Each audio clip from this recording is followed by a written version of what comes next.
তেওঁলোকৰ মতে সন্ত্ৰাসবাদীহেন বিধায়কৰ আক্ৰমণত আঘাত পোৱা হাতখনৰেই কেণ্ডি ক্ৰাছ খেলি বিষ উপশম কৰাৰ চেষ্টা কৰি আছে বিধানসভাৰ উপাধ্যক্ষ নুমল মমিনে। এই দৃশ্য বিধায়ক নুৰুল হুদাৰ বিৰুদ্ধে দিছপুৰ থানাত এজাহাৰ দাখিল কৰিবলৈ যোৱাৰ পূৰ্বৰ। আচলতে কি হ'বলৈ ধৰিছে অসম বিধানসভাত? এসময়ত কোনোবা এগৰাকী ৰাজনীতিকে বিধানসভাক গাহৰিৰ গঁৰালৰ সৈতে তুলনা কৰিছিল আৰু এতিয়া সেইটোৱেই প্ৰমাণিত হৈছে নেকি? এতিয়া সংবিধানৰ শপত লৈ বিধায়ক আসনত বহা ৰূপজ্যোতি কুৰ্মীৰ গুণ্ডাগিৰিলৈকে মন কৰকচোন। কেনেদৰে চোচা লৈ সতীৰ্থ বিধায়ক চেয়াৰমান আলী, অখিল গগৈ আৰু বিৰোধী দলপতি দেৱব্ৰত শইকীয়াক প্ৰহাৰ কৰিবলৈ উদ্যত হৈছিল। তাৰ পাছতেই ৰূপজ্যোতি কুৰ্মীৰ বিৰুদ্ধে ৰাজ্যৰ চৌদিশে উঠিছিল প্ৰতিবাদৰ জোৱাৰ। ৰাজ্যিক বিজেপিৰ সভাপতি দিলীপ শইকীয়ায়ো ৰাজহুৱাকৈ অসমবাসীক ক্ষমা খুজিবলৈ ৰূপজ্যোতিক নিৰ্দেশনা দিলে। বিপৰীতে আকৌ কালি মুখ্যমন্ত্ৰী হিমন্ত বিশ্ব শৰ্মাই ৰূপজ্যোতি কুৰ্মীৰ পক্ষ লৈ তেওঁক ৰক্ষণাবেক্ষণ দিবলৈহে উঠি পৰি লাগিল। তাৰ পাছতেই হঠাৎ ইছ্যু ডাইভাৰ্ট হৈ গ'ল। ৰূপজ্যোতিৰ টপিক শেষ। আৰম্ভ হ'ল ৰূপহী সমষ্টিৰ বিধায়ক নুৰুল হুদাই বিধানসভাৰ উপাধ্যক্ষ নুমল মমিনক আক্ৰমণ কৰাৰ প্ৰসংগ। আনকি মিয়া বিধায়কে গুণ্ডাগিৰি কৰিছে বুলি বিজেপিৰে প্ৰচাৰতন্ত্ৰই প্ৰচাৰ কৰিয়ে দিলে।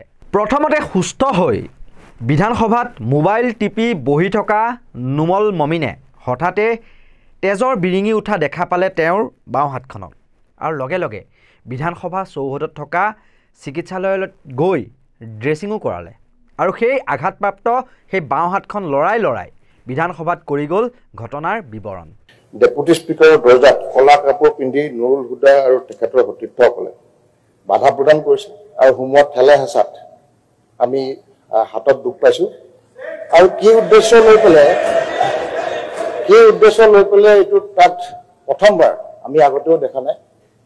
9 বছৰৰ বিধায়ক, 4 বছৰ হ'ল মোৰ উপাধ্যক্ষৰ দায়িত্ব লোৱা আৰু সকলো সদস্যকে আমি সমান হিচাপে ব্যৱহাৰ কৰোঁ।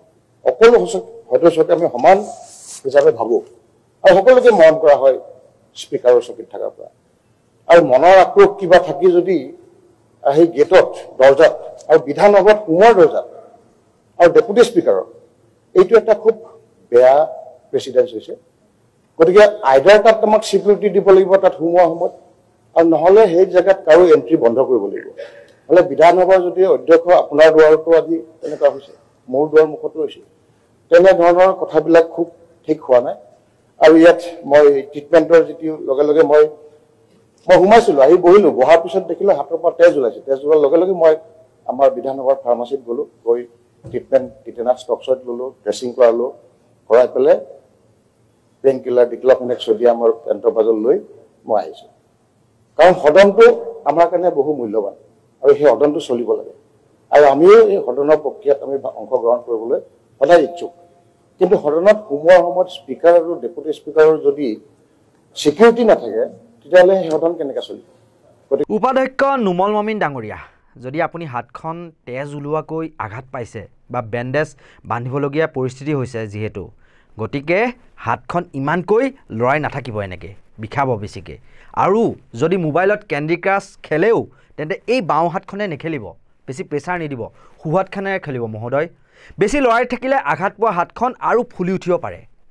ইপিনে বিধায়ক নুৰুল হুদাই কোনোপধ্যে মানি নলয় উপাধ্যক্ষ নুমল মমিনক আক্ৰমণ কৰা বুলি অনা বিস্ফোৰক অভিযোগ।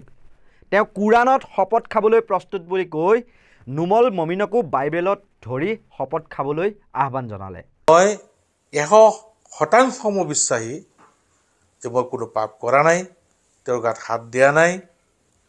গতিকে এটা অপৰ্য মোৰ ওপৰত জাপি দিয়া হৈছে। হাত দি মই ক'ব পাৰিম যে ডক্টৰ নুমল মমিন ডাঙৰীয়া গাত মই স্পৰ্শ কৰা নাই।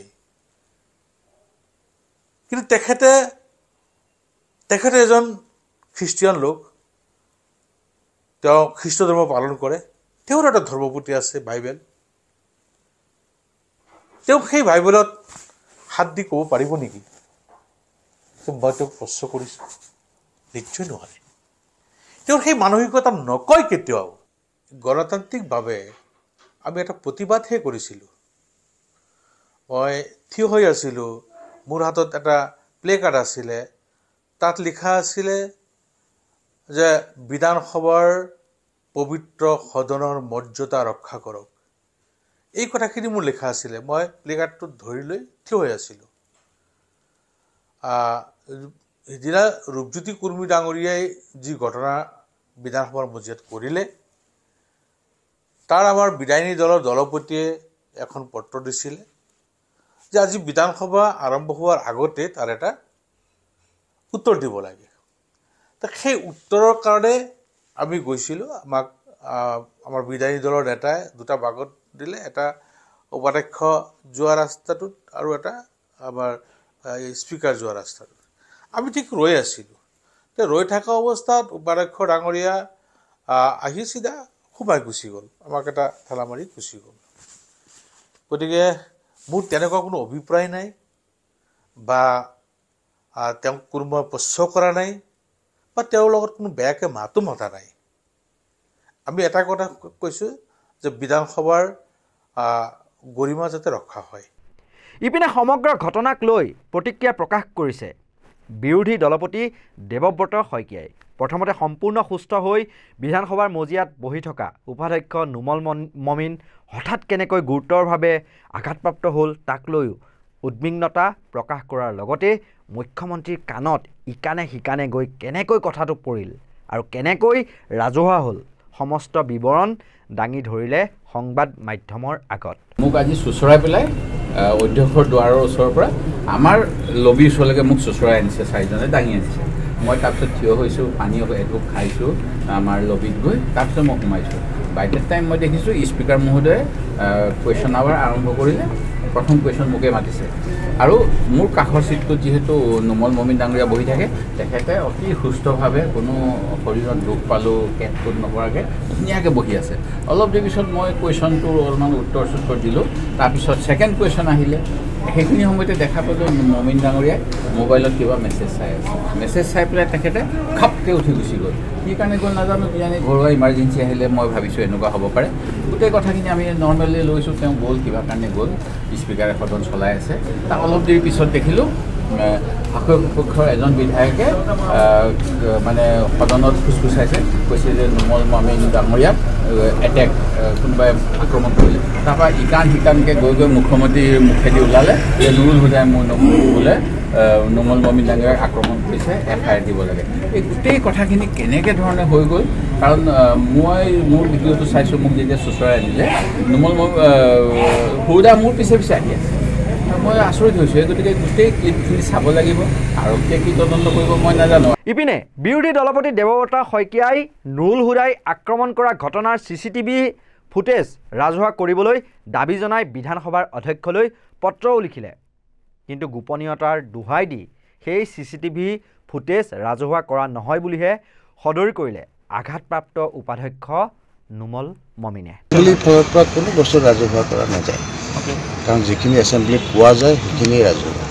তাৰ বাহিৰে আৰু এছেম্বলিৰ ভিতৰৰ বস্তুখিনি ৰাজহুৱা কৰা কিছুমান ছেক্ৰেচি মেইনটেইন কৰিবলৈ থাকিবই।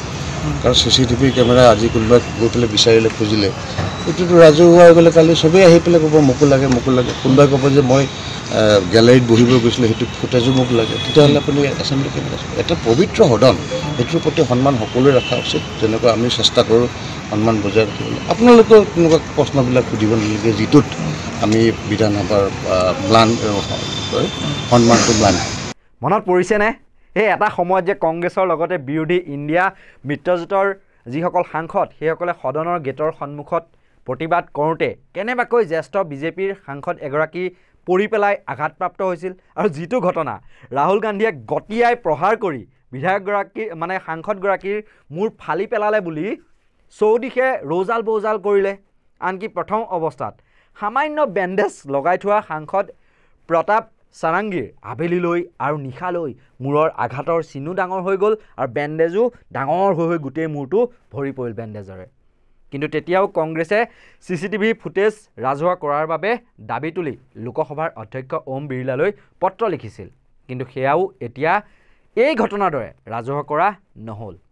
এটা কথা স্পষ্ট, যদি প্ৰকৃততে নুমল মমিনক বিধায়ক নুৰুল হুদাই আক্ৰমণ কৰিছেই, তেন্তে CCTV ফুটেজ ৰাজহুৱা কৰি দিয়ক আৰু আৰক্ষীক দিয়ক যাতে নুৰুল হুদাৰ বিৰুদ্ধে কঠিন তথ্য পাতি আৰক্ষীক যোগান ধৰাও হ'ব বা ৰাইজে প্ৰকৃত কথাখিনি গম পাব কিন্তু তাকে নকৰি যদি ওপৰে ওপৰে সকলো কথা কৈ থাকে তেন্তে এয়াও যে বিজেপিৰ এক প্ৰপাগণ্ডাই সেই বুলিহে বুজিবলৈ আৰম্ভ কৰিব অসমৰ ৰাইজে কিয়নো আঘাতপ্ৰাপ্ত হাতৰেই কেণ্ডি ক্ৰাছ খেলি হাতৰ বিষ উপশম কৰাৰ কথাটো ইতিমধ্যে ৰাইজে সন্দেহৰ দৃষ্টিৰে চাবলৈ আৰম্ভ কৰিছেই কিন্তু নুৰুল হুদাৰ বিৰুদ্ধে প্ৰকৃত তথ্য দাঙি ধৰিব নোৱাৰি পবিত্ৰ সদনৰ মজিয়াতে পুনৰ জাত পাতৰ ৰাজনীতিহে আৰম্ভ কৰিলে মুখ্যমন্ত্ৰীৰ লগতে অন্য বিজেপি বিধায়কে কংগ্ৰেছে মিয়াদ ডকাইত এমএলএ বিলাকক কেতিয়াও টিকেট দিব নালাগে নহলে ধ্বংস হৈ যাব এই মিয়াদ ডকাইত এমএলএ কাৰণে আজি এই অৱস্থা হৈছে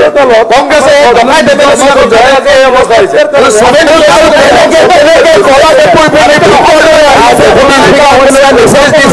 মেছেজ কৰি তাকে ওলাই গৈছে গতিকে আপোনালোকে যদি নুৰুল মমিনৰ গাত হাত দিছে এইটো কিন্তু বহুত বেয়া মেছেজ যাব অধ্যক্ষ মহোদয়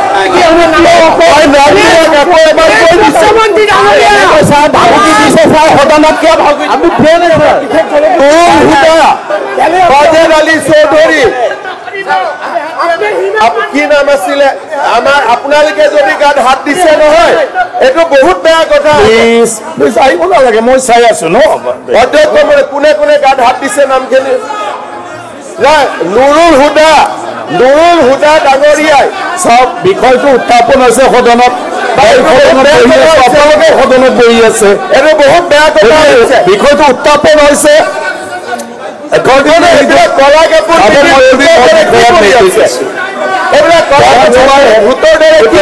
মই নিৰ্দেশ দিছো প্লিজ এই কথাটো এই পৰম্পৰাটো প্লিজ সোধকচোন প্ৰথম আৰম্ভণিৰ পৰা এইটো এই বিষয়টো লৈ নাপায় নহয় এইবিলাক কৰিব ট্ৰাইবেল মানুহৰ গাত হাত দিবৰ কাৰণে আৰু আজি অসম বিধানসভাত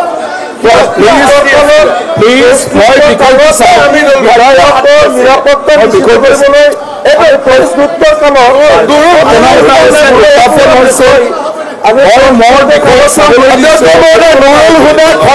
বহিষ্কাৰ কৰিব লাগে গতিকে এই কথাটো উঠিবাহি গৈ আছে মই চাই আছো মই নিৰাপত্তাৰ কাৰণে নিজৰ ডেপুটি স্পীকাৰক কালি যদি আপোনাকে হাত তুলি দিয়ে কালি যদি আপোনাকে কেমেৰা চাউলৰ ইমান মূল্যৱান আজি বিধায়কৰ নিৰাপত্তাকে আপোনালোকে চিন্তা কৰিছে কংগ্ৰেছে মিয়াদ ডকাইত এমএলএ বিলাকক কেতিয়াও টিকেট দিব নালাগে নহলে ধ্বংস হৈ যাব এই মিয়াদ ডকাইত এমএলএ কাৰণে আজি এই অৱস্থা হৈছে কংগ্ৰেছে ডকাইত এমএলএ বিলাকক জয় আজি এই অৱস্থা হৈছে সবেই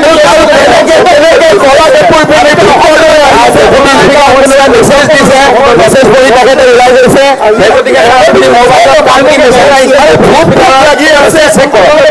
এনেকুৱা ধৰণৰ সত্য নিৰপেক্ষ যিসমূহ বিশ্লেষণ তাৰ বাবে আপোনালোকে চাই থাকিব নৰ্থ ইষ্ট নাও আৰু যদিহে আপোনালোকে ইউটিউবত চাই আছে তেতিয়াহ'লে আমাৰ নৰ্থ ইষ্ট নাও ইউটিউব চেনেলটো ছাবস্ক্ৰাইব কৰি দিবলৈ নাপাহৰিব আৰু যদিহে আপোনালোকে ফেচবুকত চাই আছে তেতিয়াহ'লে আমাৰ নৰ্থ ইষ্ট নাও ভিডিঅ' আৰু এনি নাও নিউজ যি দুটা ফেচবুক পেজ সেই দুটা আপোনালোকে ফ'ল' কৰি দিব আৰু আমাৰ এই ভিডিঅ'টো চাই কেনে পালে সেয়া কমেণ্ট ছেকশ্যনত জনাবলৈ নাপাহৰিব চাই থাকিব নৰ্থ ইষ্ট নাও ধন্যবাদ।